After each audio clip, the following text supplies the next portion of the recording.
This morning, we are learning new details about the victims discovered shot to death on the property of an Oklahoma sex offender, his name Jesse McFadden.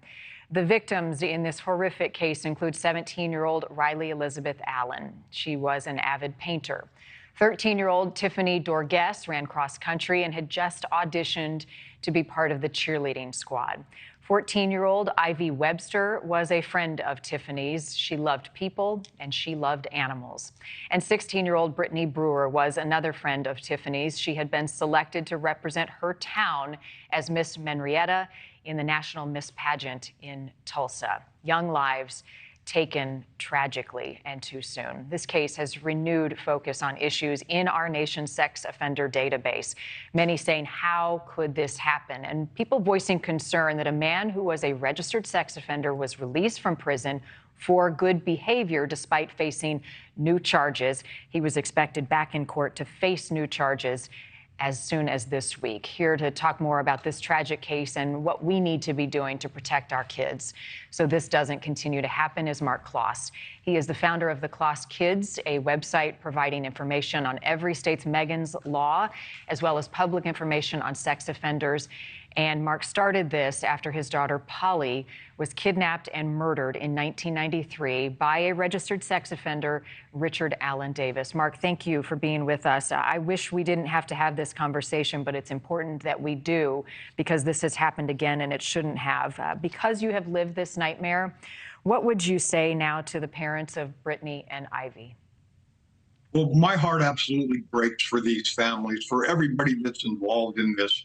And it extends, I mean, it's not just the two girls' families, it's everybody that knew and loved all of these people.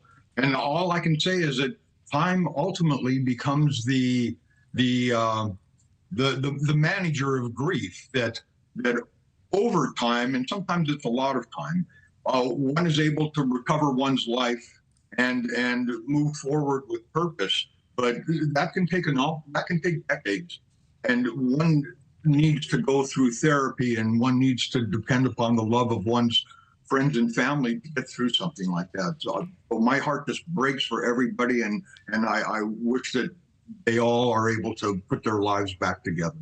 There are some important questions that have to be asked after this most recent case. Why was he out? Why was he living in that community and people didn't know about it? I spoke with Brittany's dad this week, Nathan, after she was killed, and he is now calling for that state to change and update the system so that when a sex offender moves into a community, he is alerted and others on their phone, something so simple. Why doesn't that exist at this point, after 20 years when you lived the same tragic nightmare? Well, there are almost 1 million registered sex offenders in the United States. And if the authorities were to put out an alert on every one of them, several things would happen. First of all, you would create a cry wolf scenario. You would be getting so many alerts about so many individuals that one would eventually stop paying attention.